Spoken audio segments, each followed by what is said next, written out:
Allah Teala inşallah bizləri dünya və axirət Fatimə Zəhradan ayırmasın inşallah. Fatimənin nurun bizim sülalələrimizdə soyumuza qiyamətə qədər devam etdirsin inşallah. Onlar ki dünyada Fatimə Zəhranın nuru ilə yaşayıblar, məhəbbəti ilə yaşayıblar, dünyadan gediblər. Allah'ımızın ruhları şad eləsin inşallah. Özellikle bu cam cemaati ilə Allah ölüb gedənlərin ruhları şad eləsin inşallah. Boynumuza haqq olanların ruhları şad eləsin. Güzel bir salavat. Allahümme salli ala Söhbətime başlamadan öncə Şifadan çox təşəkkür edirəm. Birinci bu ki, hani dəvət ediblər, Allah razı olsun inşallah. Və ikinci bu ki, mənə bir fürsət verirlər ki, mən də bu məclisin səvabında katkım olsun. İnşallah ki, bu söhbətlərimizlə ürəklərimiz yumuşansın Həzrət Fatimənin məhəbbəti ilə, acılansın Həzrət Fatimənin acıları ilə inşallah. Böyle bir sevabım olsa da Şifanın ilanlarında mənə belə katkım olacaq inşallah. Allah kendisinden razı olsun inşallah. Çox təşəkkür edirəm və izin istəyirəm ki, mən xidmətində söhbət edəyəm. Bütün üləmalarımızın, alimlərimizin sağlığı, salamatçılığı, Şifanın, Seyyid ağanın, Allah hamısından razı olsun inşallah. Və salavat buyurun. Allahümme salli ala Muhammed ve ali Muhammed. Euzu billahi mineşşeytanirracim. Bismillahirrahmanirrahim. Elhamdülillahi rabbil alamin. Ve hayrus salat ve selam ala Muhammed. Allahümme salli ala Muhammed ve ali Ve ala a'immetil ma'sumin ve ehl beyti't tayyibin at-tahirin. A'immetil huda ve masabihid duja. الذين أذهب الله عنهم الرجس وطهرهم تطهيرا سيما مولانا وصاحبنا صاحب العصر والزمان عجل الله تعالى فرجه وسهل مخرجه cihanda ma xalaqin e'tibar sen Zahra cihanda ma xalaqin e'tibar sen Zahra Xudای لم یزلین افتخار سن زهرا طریق عشقی ده یختر سن زوال و مثال حسین اناسی علین نگار سن زهرا نه حکمتی وردون دا شفاد مزدره شرف نشان است سن نام دار سن زهرا güzel ruhuna bir salavat. Allahümme salli ala Muhammed ve ali Muhammed. Məclisimiz Hazreti Fatimə Zəhranın isminədir və onun adına bu məclis kurulubdur. Allah bütün zahmet çekenlerden hepsinden razı olsun inşallah. Onun yüzden bu məclislərimizin nə qədər hörmətini saxlayaq, saygısını qoruyaq, saygı ilə, hörmət ilə, güzel dinləməklə o qədər Fatimə Zəhra bizlərdən razı olar. Çünki onların məclisidir. Yəni bu İmam Zaman əleyhissalam kendi bu sahibi, məclisin sahibi İmam Zaman adı. Hər yerdə anası Zəhranın məclisi olsa kapıda duran o olar. İnşallah sükutumuzla, hürmətimizlə bu məclisi qoruyaq. Rica edirəm arkadaşlardan da telefonların səsində kısın ki inşallah ortada çalmasın. Allah hepsindən razı olsun. Allahümme salli ala Muhammed ve ali Muhammed. Xanım Fatimə Zəhranın nədən konuşsun, neresindən konuşsun, hansı güzelliğindən konuşsun, hansı fazilətindən konuşsun Xanım Fatimə Zəhranın. Həsəb nəsəbindən konuşsun, imanından konuşsun, o özel təqvasından konuşsun, Kur'anla bağlılığından konuşsun. Bunlar hamısı Xanım Fatimə Zəhraya var. Peyğəmbər buyurdu Xanım Fatimə Zəhraya, kızım, minna xeyrul enbiya. Peyğəmbərlərin ən üstünü biz ailədəndir. Və huvə əbuk. O da sənin babandır. Və minna xeyrul osiya. Vəsilərin Avsiyələrin ən əşrəfi, ən üstünü bizdəndir. Və huvə əliyyun bə'lukə. O da Əlidir, sənin qocandır. Və minna seyyid-i şəbab əhl-i cənnə Həsən və Hüseyin. Biz ailədəndir. Cənnət gənclərinin ağaları Həsən və Hüseyin. Və huma vələdak. Onlar da sənin oğlanlarındılar. Sonra devamında Peygamber buyurur ve bizlerdendir şehitlerin ağası Hamza, Seyyid-i Şuhada. Siz biliyorsunuz ki Seyyid-i Şuhada ləqəbi ilk Hazreti Hamza'nın ləqəbiydi. O zaman ki Uhud Savaşı'nda Hazreti Hamza o fəci şəkildə şəhid elədilər. Əbu Süfyanın karısı Hində qulamına əmir verdi, onun bədənin yarsınlar, ciyərlərin çıxarsınlar. Bu fəci Hazreti Hamza'nın şəhid olmalığı Peygamber'de ve Müslümanlarda çok etki bıraktı. O yüzden Peygamber Hamza'ya dedi Seyyid-i Şuhada, şehitlerin ağası dedi. Ta o zamanki Kerbela olayı oldu. İmam Hüseyin Aleyhisselam'ı fəci şekilde şehit ederler Kerbela'da. Ondan sonra Seyyid-i Şuhada ləqəbini verdiler İmam Hüseyin Aleyhisselam'a. Bu rivayette Peygamber buyurur ki Fatıma şehitlerin ağası Hamza'dır. Seyyid-i Şuhada Hamza'dır. O kimdi? O da senin babamın amcasıdır. Və minna əl-Məhdi. Bizdən gələcəkdir Məhdi. Dünyanı kurtaran, son zamanda gələn Məhdi bizlərdəndir. O kimdir? Məhdi kimdir? Və huvə vələduk. O da sənin oğlundur. Sənin soyundan gələcək Məhdi. Yəni Peyğəmbər buyurur Fatimə, əgər bir adamda bu həsəb nəsəbin birisi olsaydı ona dünya və axirət yetərdi yəni. Babası böyle bir Peyğəmbər ola, qocası Əli ola, uşaqları Həsən, Hüseyin ola, onun soyundan Məhdi gələ, biri olsaydı yetərdi. Amma bunların hamısı səndə toplanıb ya Fatimə, Peyğəmbər buyurur. Əgər biz Həzrət Fatimənin həsəb nəsəbindən konuşaq, nerəsindən konuşaq? Yəni, böyle bir həsəb nəsəb tarixdə yox yəni. Eğer biz Həzrət Fatimənin doğumundan konuşaq, anadan olmağından konuşaq, rivayetlerimizde var. Ayetullah Hoze Elmiyan, Büyük Üstad Ayetullah Vahid-i Xurasani buyurdu ki, kelimeler değişik ama anlam bir. O da budur ki, Həzrət Fatimənin soyu cennetten gəlibdir yani. Nütfəsi cennettendir. Bu yerdeki bizim kimi, bu yer toprağından değil.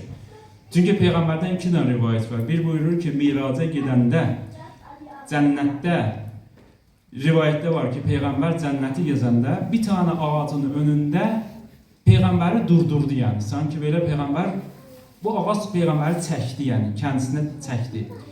Peygamber o ağaçtan bir meyve aldı, elma meyvesi ve sonra onu yedi ve gelenden sonra Hadice ile beraber oldu. Hazreti Fatime'nin nütfesi o meyveden oldu. Bir rivayet budur. İkinci rivayet budur ki, Cəbrail Peygamber'e cennetin meyvelerinden getirdi.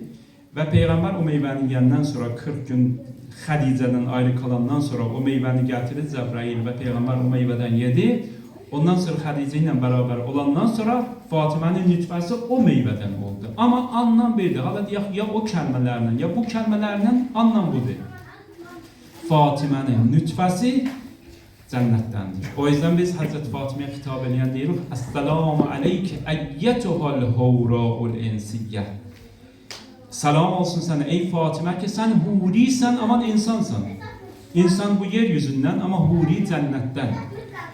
Çünkü Fatime'nin nütfesi cennettendir. O yüzden rivayet var. Ayşe'den rivayet var. Deyir ki Peygamber hep Fatime'ni öperdi, qoxlardı. Kendisini çok yakın elerdi Fatime'ye. Başka çocuklarına böyle yakınlık göstermezdi. Diyor ya Resulallah sen niye bu kadar Fatime'ni öpsen? Sen niye bu kadar Fatime'ye kendini yakın göstersen?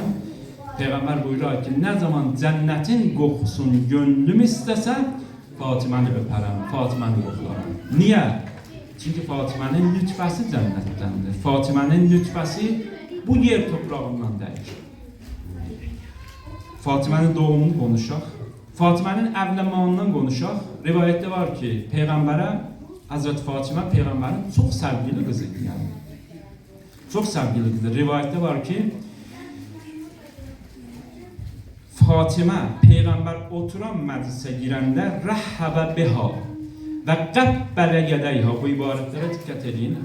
Rəhəbə biha və qəbbələ yədəyha və əcləsəha fi məclisi. Ne zaman Fatıma Peygamber olan bir topluma girseydi, meclise girseydi, rəhəbə biha, Peygamber Fatıma'ya selam vererdi. Qəbbələ yədəyha, əllərindən öpərdi Fatıma'nı və əcləsəha fi məclisi. Fatıma'nı gətirərdi, öz yanında oturardı. Şimdi benzemezsin, bir adam burada girir içeriye, önemli insan getirirler kendi yanında, büyük olan kendi yanında yer verir. Yani buna çok önem vermek. Yukarıda kendi yanında buyurur. Rivayette var, Fatıma Peygamberin toplumuna, meclisine girende Peygamber ona özel selam verir. Rəhəbə biha, merhaba diyerdi Peygamber ona. Ellerinden öperdi ve kendi yanında oturardı yani Peygamber. Fatıma böyle bir sevgi saygı gösterirdi yani. O yüzden Ayşe değil Peygamber'e dedi ki ya Resulallah sen niye bu kadar Fatıma'ya muhabbet, böyle sevgiyi, böyle saygıyı öpürsen, koklusan Fatıma'nı buyurur için Fatıma'nın nisbeti cennettendir. Ne zaman cennet gönlüm isteyende Fatıma'nı öperim, ne zaman cennet gönlüm isteyende Fatıma'nı koklarım. Evlenmek konusuna gelende, Hazreti Fatıma'nın evlenmek konusuna gelende rivayette var ki Peygamber buyurdu ki ennema ana beşerun mislukum. Müslümanlara bir Peygamberin sevgili kızıydı. Peygamberin sevgili kızı olanda yani çok elçi ona çok gelecek, istek çok gelecek Fatıma'nın evlenmağına. Çokları geldi Fatıma'nın evlenmağına, Peygamberin sevgili kızı, bir tane kızı. Peygamber buyurdu ki, bu rivayetin kendisi böyledir. Buyurdu, mən də sizin kimi bir insanım, işlerim kendi elimdedir. İstedim bunu yaparım, bunu yaparım, bunu yapmaram, onu yapmaram. Ama bir şey benim elimde değil. O da Fatıma'nın evlindedir. Fatıma'nın evli konusu göylərdən izin gələcək. Göylərdə imza olacaq. O benim elimde değil. Yani Fatıma'nın evliliğin kuralı göylərdə kurulacaq. Peygamber buyurdu yani. O yüzden çokları geldiler. Elçiliğe Peygamberin kızını istemeye, Peygamber hiç bilmeden buyurdu ki izin görün ne olacaktı yani. Ve izin böyleydi ki Fatıma Ali ile evlenmek kararı göylerden geldi. Bu Hazreti Fatıma'nın evlilik konusu. İnna a'teynâkel kevser. Kevser surasını okuyanda. Ey Resulüm biz sana Kevser'i verdik. Fasalli Rabb, biz sana hediyeyle a'teynak yani bir hediye bahşiş verdik Kevser'e. Fasalli Rabbike venher. Biz ki böyle sana bir şey, güzel bir şey verdik Kevser, sen de onun karşılığında namaz kıl, kurbanlık ile, yani sanki onun karşılığında şükrede Allah'a. Enne şâne'eke huvel ebter. Senin düşmanlarının soyu kesilecek, senin soyun kalacak. Şimdi Kevser nedir ki Allah burada Peygamber'e verir? Kevser verir. Ve onun vermanın karşısında Peygamber'e buyurur ki Allah bu hediyenin karşısında sen de namaz kıl, kurbanlık kes. Bu özel bir şeydi. Kevser nedir Allah Peygamber'e verdi? Allame Tebatı buyurur. Ulema arasında tefsir alimlerinin arasında Kevser'in anlamında çok ihtilaflar olur. Kimi deyip cennette bir nerede, kimi deyip bereket, Kevser yani bereket, kimi deyip çoklu xeyir, çoklu bereket, çoklu anlamlar. Ama Allame Tebatı buyurur, El-Mizan tefsirinde buyurur ki biz son ayeye bakarak 3. ayet İnna a'teynâkel kevser fesalli li rabbike venher enne şâne'eke huvel ebter. Senin düşmanlarının soyu kesilecek, senin soyun devam edecek. Biz o 3. ayet, son ayeye şahit getirende bakanda Kevser yani Hazreti Fatıma-i Zehra. Niye? Çünkü eğer 3. ayet olmasaydı biz yarın belki Kevser bir nehirdi veya bereket filan. Ama orada Peygamber'e buyurur ki ey Resulüm senin düşmanlarının soyu kesilecek ama senin Peygamber Allah sanki burada garanti verir Peygamber'e ki senin soyun devam edecek. Soyun kalacak senin.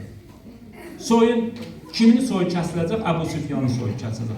Kimin soyu kesilecek? Muaviye'nin soyu. Kimin Ebu Leheb'in soyu. Sen düşmanların soyu ama senin soyun garanti devam edecek. Çünkü rivayette var ki Peygamber'in biz biliyoruz ki Peygamber'in oğlanlar oldu. 2 tane, 3 tane Peygamberin oğlu var idi. Ama hamısı küçükler öldüler. Peygamberin 3-4 tane kızı var idi. Zeynep, Ümmü Kulsum. Ama kızları da büyüdüler, Gozya gittiler. Ama hiçbirinden Peygamberin çocuğu olmadı. Tek Peygamberin soyu, yani torunu, sülalesi, nesli Fatıma'dan oldu. Və rivayətdə var ki, Peyğəmbərin 2 dənə oğlu oldu peş-peşə, Qasim və də İbrahim ismində.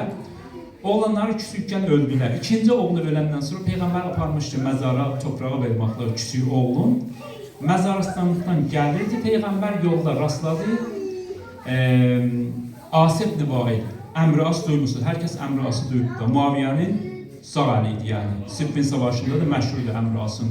Nə qədər Həzrət Əliyin qarşısında hilə yapmaqlığı. Rivayətdə var ki, Peyğəmbər oğlunun toprağı verməkdən dönürdü əvə. Əvə dönüşdə rastladı bu Asib ibn Vailə. Asib ibn Vail Peyğəmbərin böyük düşmənlərindən idi.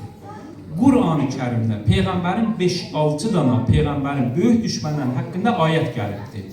Quran bölür, kolay incə konuları Quran aşmaz yəni. Amma 5-6 insanın haqqında ayə gəlib Quran-ı Kərimdə. Biri məşhurdur, biliyorsunuz, Əbu Ləhəb haqqında son surələrdəndir. Bir də Quran-ı Kərimdə Asib ibn Vailin haqqında ayə gəlib, Əmr As'ın babası. Peyğəmbərin böyük düşmənlərindən. Peyğəmbər hər zaman alay edərdi, hakaret edərdi, Peyğəmbəri küçümsəyərdi, dil yarası vurardı, qəlbin qırardı. Siz hesab edin ki, bir adam çocuğu ölüb, küçük çocuğu ölüb, məzarstandan gelib onu toprağa verməklə, dönür əvinə, buna nə yaparlar? Baş sağlığı verənlər, qəlbin sakinləşdirənlər. Bu Asib ibn Vail Peyğəmbəri görəndə der ki, şimdi sənin də soyun qalmayacaq, sənin də soyun kəsiləcək. Oğlanların bir-bir ölürlər, səndən soy qalmayacaq. Peyğəmbər çox qəlbi qırıldı, rahatsız oldu Peyğəmbər. Həm çocuğuna ağlayıb, bu tərəfdən də dil yarası vururlar. Peyğəmbər çox qəlbi qırıldı. O qəlbi qırılandan sonra Kəvsər surəsi nazil oldu. İnna a'teynâkel kevser fesalli li rabbike venher enne şâneke huvel-ebter. Ondan nazil oldu. Və biz bu nazil olmaq səbəbinə baxanda bilirik ki, Kevser yəni Fatıma-i Zəhra. Hazret Fatıma-i Zəhra Kevserdir yəni. Yəni Peyğəmbərə deyir, Peyğəmbər sənin soyun garanti devam edəcək. Amma sənin düşmənlərin soyundan əsər qalmayacaq. Və biz bugün görürük də, seyidlərimizi görürük. Dünyanın hər tərəfində var. Qumda bir gün oturmuşduq, Ramazanlıq idi. Akşam bir ləmadə biri vardı. Ayətullah Əxəvan Mərəşi. Bunlar iki kardeş idilər. İkisi Ayətullah idi. İkisi ekiz idilər. İkisi ekiz idilər. Əgər ikisi Ayətullah, belə Nurli, ondan sonra Seyid filan. Bunları bir-birinin yanında görsəydin tanıyamazdın. Birinin ismi məsələn Həsəndir, birinin ismi idi. Seçənməzdi. Hətta orada biz akşamlar Ramazandan sonra gəlir oturaq evində, deyir, özü bizə anladır ki, bir gün biri Məşhəddə var, biri Qumlu var. Deyir, mən Məşhəddə oradan kardeşim bir zaman hastaneye düşdü. Mən getdim Məşhəddə hastanede onun odasına girdim ziyarətlə. Deyir, odadan çıxandan sonra doktor mənə dedi ki, ağay, Ayətullah, niyə evindən çıxırsan? Sən gərək çıxmayasan, sən gərək yatağı buraxmırsan, xəstəsən, çıxma. Dedim, o mənim kardeşimdir, o mən dəyəcəm. Yəni, bu qədər bir-birinə bənzərlə deyir, xəstəxanada kardeşimin ziyarətindən çıxan doktor da qarışdırdı. Zənn etdi, mən oyam, yatan insandan çıxıram gedəm. Dedi, sən getmə, dedim, o mənim qardaşım, mən dəyəcəm. Dedi, o mənim əxəvidir, əxəvit gəlməz. Bu Ayətullah Əxəvan Mərəşini Ramazanlıq idi. İftardan sonra getmişdik, evində oturmuşduq. Söhbət idi, belə oturub konuşurdular. Birdən gördüm, birisi qapıdan girdi içəriyə. Dediler ki, ağa bu gəlibdir, əmmama qoysun başına. Çünki alimlərin içində bunlar belə adət ürf budur ki, əmmama qoyanda, yəni əmma libası alanda bir dənə böyük alimin yanında gedərlər, əmmamanı o qoyur başına, təbərrük üçün yəni. Qapıdan girəndə baxdı, görüb də siyah birisidir, tam simsiyah. Nerede? Kongoludur, Afrikadır. Gəldi, oturdu, ağa əmmama qoysun bunun başına. Dedi ki, Ramazanlıq istəyən gedən məmləkətimə təbliğ üçün Ramazanlıqda. Gəlmişəm, ağa mənim əmmama qoysun, gedəm. Əmmamaz niyə baxdı, bu siyahdır bunun əmmaması. Seyid, kim fikir edər ki, Həzrət Fatımənin soyu Kongoda, Afrikanın bir ülkelərində Fatımənin soyu hər yerə dağılıb gəlir, hər yerə. Bugün, bəlkə aləmdə deyə bilərik, soyu garantili tutulan, qalan Fatımənin soyudur. Onlar ki, Fatımənin düşmənlərindən heç bir əsər olan soyundan qalıb yəni. O yüzden buyurur ki, enne şâneke huvel-ebter. Ey Resulüm, sənin soyun garanti, sənin soyun qalacaq. Sənin düşmənlərin soyu kəsiləcək. Bəs buradan biz bu ayələrimiz anlarıq ki, Kevser kimdir? Hazreti Fatimədir ki, Allah burada Peyğəmbərə garanti verir ki, sənin soyun qalacaq, düşmənlərinin soyu kəsiləcək. Fatimə yəni Kevsər. Bundan daha güzel fəzilət nə olacaq? Biz Peyğəmbərimizə ki, Peyğəmbərin soyu sadə Fatimədən devam etdi. Başqa çocuklarından olmadı yəni. O yüzden Peyğəmbər o rivayətdə buyurur ki, Fatimə, Məhdi bizdən gələcək. Məhdi də sənin soyundandır. Çünki həm əhl-i sünnətin, həm şiələrin rivayətlərində var ki, Məhdi Peyğəmbərin soyundan olacaq. Və Peyğəmbərin soyu Fatimədən başqa bir soyu Peyğəmbərin yoxdur yəni. O yüzden Fatimənin biz neresinden konuşaq? Hangi fəzilətini Hazreti Fatimənin konuşaq? Hangi iman yönündən konuşaq Fatimə Zəhranın? Bir kısa bir Hazreti Fatimə ilə Kur'an'ın bağlantısından bir rivayet okuyayım, ondan sonra yavaşça sözlerimi bitireyim. Hazreti Fatimə Kur'an'la eşdir yani Hazreti Fatimə. Niye Kur'an'la eşdir? Çünkü Peygamber buyurmuş. Dikkat edin, bizim əhl-i sünnət ilə ixtilafımız bu deyil ki, kim Peygamberden sonra xəlifə oldu, kim olmadı, kim koltuğa otur, kim oturmadı. Bunlar qaldı tarixdə. Seçdilər birinci xəlifə, seçdilər ikinci xəlifə üçün dövr. Bizim əhl-i sünnətlə əsl ixtilafımız budur ki, Peyğəmbərin sünnətin, Qur'anın, təfsirin kimin qapısına dikələr? Peyğəmbər getdi dünyada. Peyğəmbərin sünnətini gərək bəyan edən olar. Qur'anı Peyğəmbərə bizim əlimiz yetmiş, Peyğəmbərdən Qur'anın təfsirini. Biz kimin qapısına girəcəyik? Peyğəmbər kendisi buyurmuş. Bu rivayət əhl-i sünnətdən də var. Enni tarikum fikum as-siqlayn. Mən iki dənə ağır əmanət sizə buraxıram. Kitabəllah və itrəti. Gərsə əhl-i sünnətdən deyirlər Kitabəllah və sünnəti. İki dənə ağır əmanət buraxıram. Bir kitabım, bir də sünnətim. Amma aynı əhl-i sünnətdən də rivayət var ki, Kitabəllah və itrəti. Kitab, Qur'ani və bir də itrətimi. Qur'ani, bir də əhl-i beytimi. Bu rivayətlər də vardır Peyğəmbərimizdən. Peyğəmbər burada iki dənə əmanət bizə buraxır. Buyurur ki, əgər istəsiniz Qur'anın, təfsirin, Qur'anda bir şey anlamadınız, gedin mənim əhl-i beytimdən sorun. Gedin mənim itrətimdən sorun. Və kəsinliklə xanım Fatimə Zəhra bu əhl-i beytdən, bu itrətdəndir. İstər sünni olasan, istər şiə olasan, əhl-i beyt kəlməsi kutsal anlama gəlsə, kutsal anlama, nə ailə anlamına. Ailə çox şeylər olur. Peyğəmbərin bütün qızları əhl-i beyt olur. Amma əhl-i beyt o kutsal anlama ki, biz deyirik, onlar məsumdurlar, onlar günah eləməzlər. Çünki Quran-ı Kərimdə buyurur, Ennəmə, Əhzab surasında, Ennəmə yuridullahu liyuzhibə ankumur ricsə əhləl beyt və yutəhhirəkum tətira.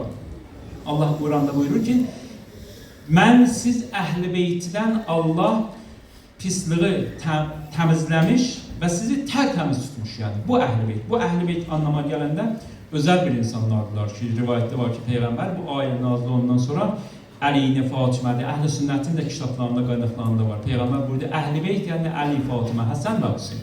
Bunlar əhl-i beytdilər. Pəs o yüzden Peyğəmbər buyuruyor, mən özümdən sonra, kəndimdən sonra iki dənə ağır əmanət buraxıram. Bir Allahın kitabı, bir də itrətim və əhl-i beytim. Pəs əgər biz istəyək Qur'an, Fatimənin qapısına gələcək. Fatimə Qur'anla eşqi yəni. Fədək xutbəsi var, Həzrət Fatimə Zəhranın xutbəsi ki, tarixdə hər kəs rivayət edibdir. Peyğəmbər ölüb gedəndən sonra fədək ki, Peyğəmbər Fatimə qızına bağışlamışdı. Birinci xəlifə Fatimənin əlindən aldı yəni bu fədək ki. Fatimə dedi ki, bu mənim babamın bəxşişi idi mənə, sən niyə mənimdən əlimdən aldın? Dedi, şahid gətir özümə. Peyğəmbər Həzrət Fatimə getdi, Əlini və Ümmü Eymən xanım vardı. Bunların ikisini şahid gətir, Əbu Bəkr bunları kabul eləmədi yəni. Gerçi hətta alim, əhl-i sünnət alimlərini deyirlər ki, Fatimədən də şahid istər. Fatimə məsumdur. Fatimə Quranda buyurur ki, tərtəmizdir, əhl-i beytdir. Bundan şahid istəməzlər. Hala, şahidlərin Fatiməni kabul eləməyəndən sonra Həzrət Fatimə, sonra miras konusu gəldi. Əbu Bəkr dedi ki, Peyğəmbərlər kendilərindən sonra miras buraxmazlar. Fatimə, Həzrət Fatimə gəldi. Fədək xutbəsini oxudu. Məscid-i Nəbidə, Peyğəmbər canının Məscid-i Nəbidə, Mədinədə. Və bu xutbəni biz oxuyanda, gəlsə ismi fədəkdir, dedi. O ki deyir, Peyğəmbərlər miras buraxmazlar. Bilmir ki, əhl-i sünnət kəndilər deyirlər ki, bu rivayəti Əbu Bəkrdən sonra kimsə bu rivayəti söyləmir gəldi. Biz başqa qaynaq yoxdur bu rivayət konusunda ki, Peyğəmbərlər miras buraxmazlar. Fatimə Zəhra buyurdu ki, niyə? Quranda buyurur ki, Davud oğlu Süleymana miras buraxdı. Yahya Zəkariyaya miras buraxdı. Yahya oğlu olmurdu. Dedi Allah mənə bir oğlu verir ki, məndən sonra mənim mirasım ona geçsin, yəni mənim varisim olsun, yəni kim mənim yolumu devam edən olsun, mirasım versin, qalsın ora. Nasıl sən deyirsən peyğəmbərlər miras buraxmazlar? Nasıl olar ki, sənin baban öləndə o mirası sənə qalsın, amma mənim babam öləndə mənim mirasım başqalarına yetişsin. Belə bir şey olmaz yəni. Biz Fədək xutbəsində baxanda xanım Fatimə Zəhra başdan divə Qur'anla konuşur. Nə qədər xanım Fatimə Zəhranın həyatı Qur'an idi yəni. 20 ayədən çox bir xutbədə Qur'andan söhbət edir. Yer Həzrət Fatimə Zəhra Qur'anın tavsifində, vəsfində xanım Fatimə Zəhra Qur'andan söhbət edir. Və bir dənə bir rivayət oxuyum, sözlərimi bitireyim. Quran-ı Kərimdə bir dənə ayə var.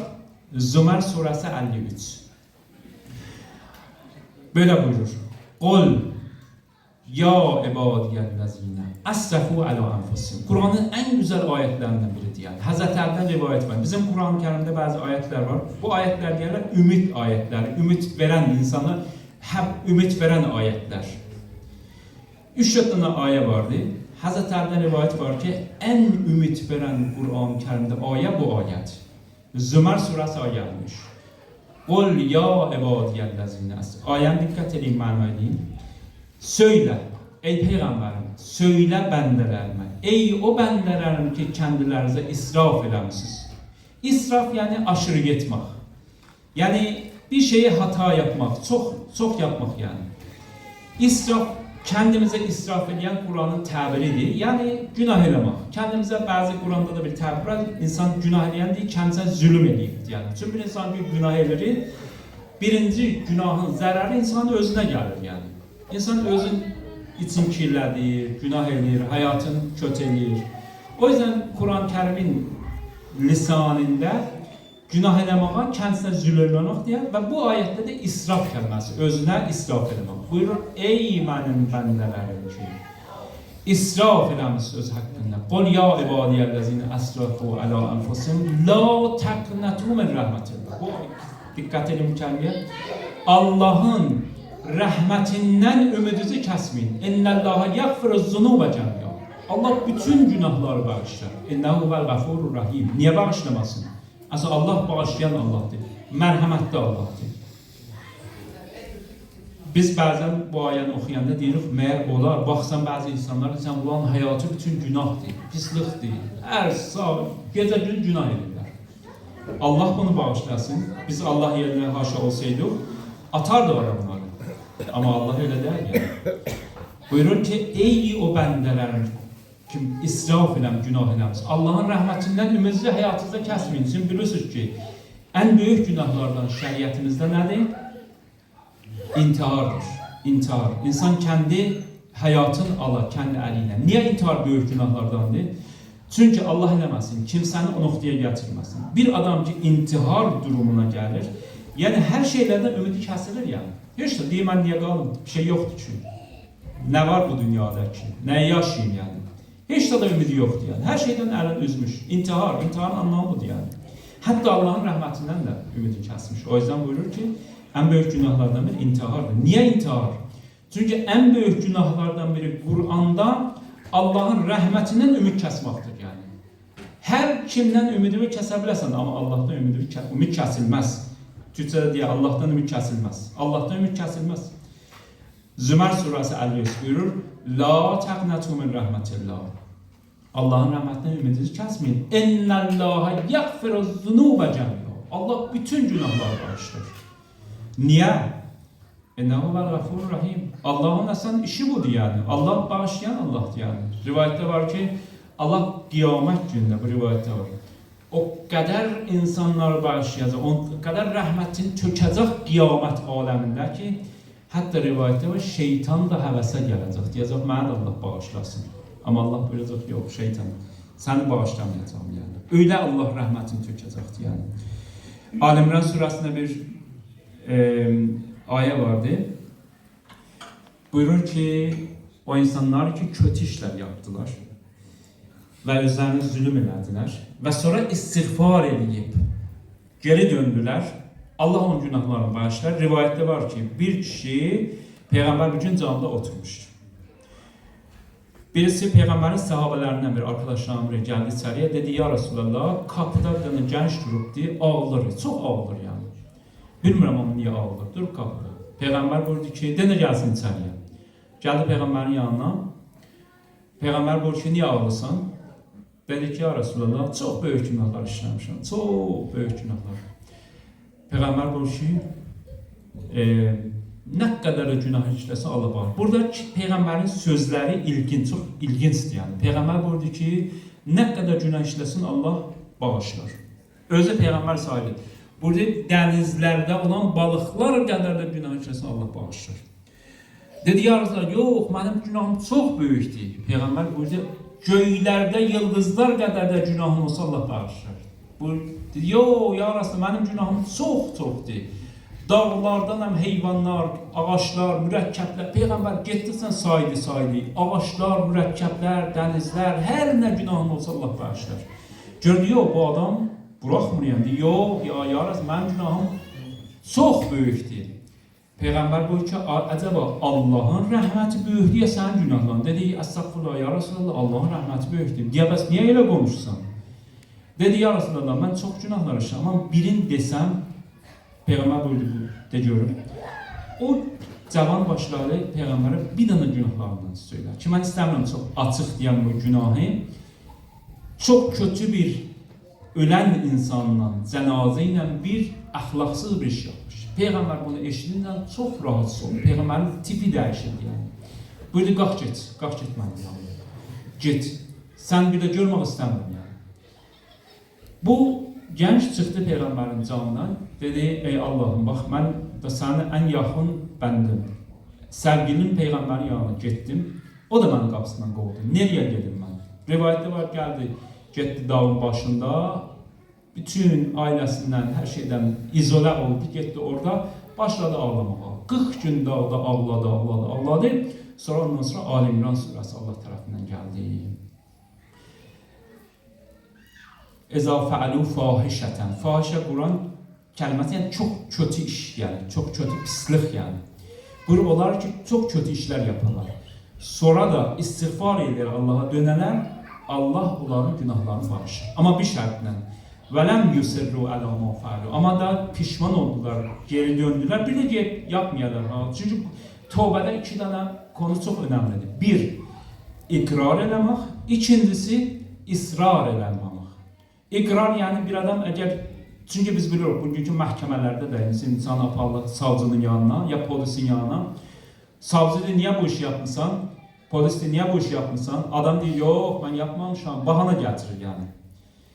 Onun cəzası ağır olar. Adam suçun qəbul eləmir yəni. Amma siz bilirsiniz, məhkəmədə suçun qəbul eləyəndə biraz hafifləndirər onun cəzasını. Allah yanındadır belədir yəni.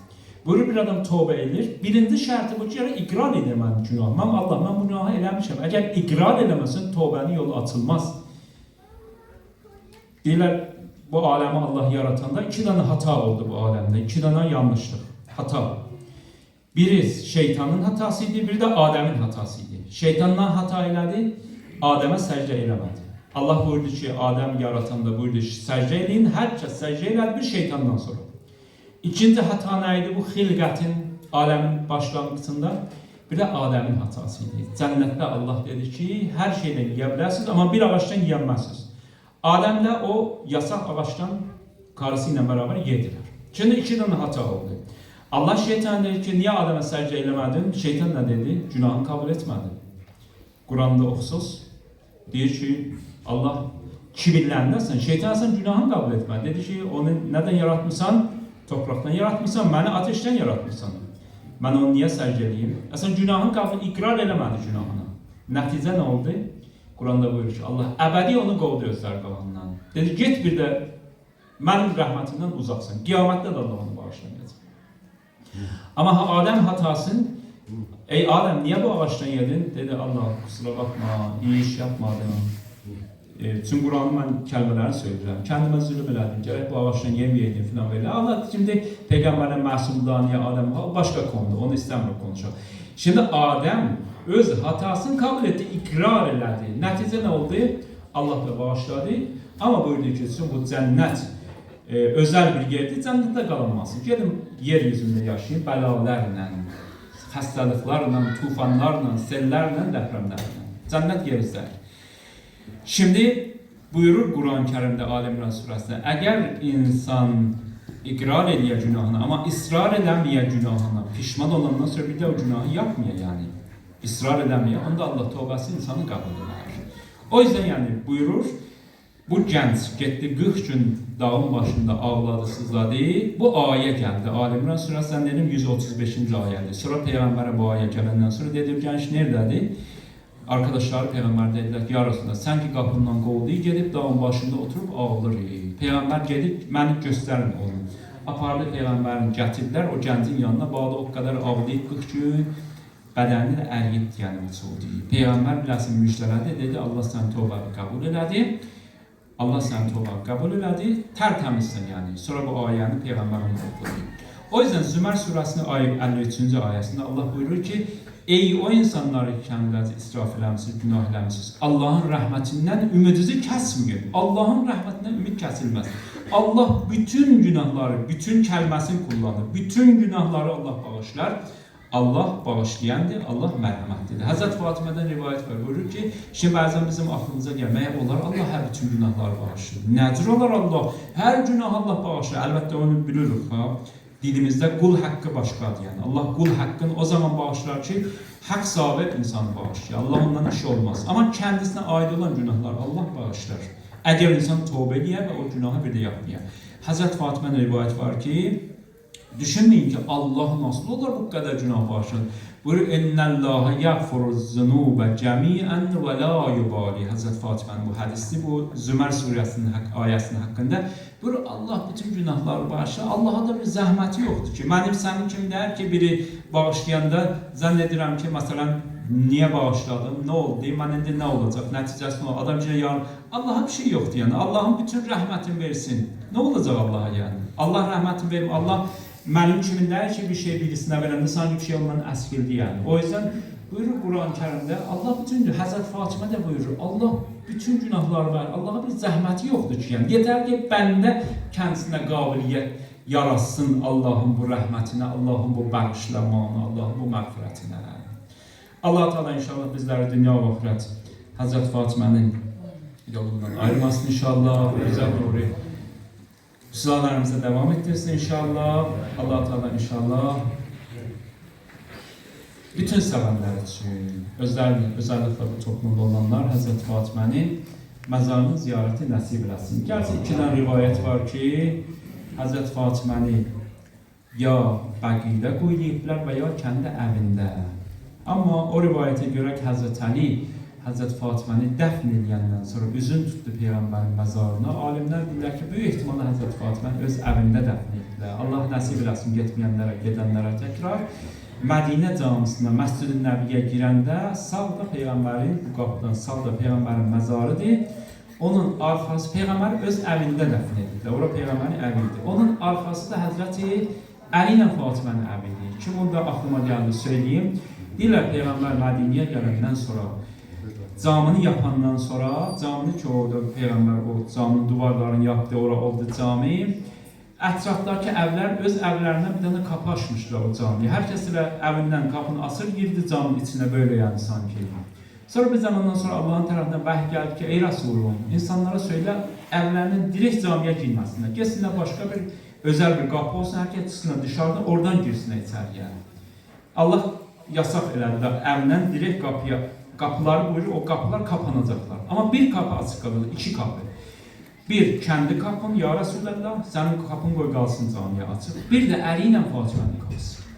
Rivayette var ki hatta bu Ebu Bekir'den rivayet var ki Peygamber dedi ki ya Resulallah biz anlayırıq senin kapın açık kalsın, senin kapın Peygambersin. Ama bu için rivayette var oğlanken bu oğlanın kapısı niye açık kalsın Peygamber bunu ben bilmiyorum. Bu Allah'ın vahyidir, emri belədir yani. Emri budur ki bütün kapılar kapanacak. Bir senin kapın bir de Ali ile Fatıma'nın kapısı. O yüzden Peygamberin öz evinde dəfn olunub ve büyük ihtimala göre Hazreti Fatıma da Peygamberin evinin arkasında Fatıma Ali'nin evidir orada dəfn olunub diye. Allah bütün hamımıza inşallah o güzel mekanı ziyaretini nasip etsin bir salavat olun. Allahümme salli ala Muhammad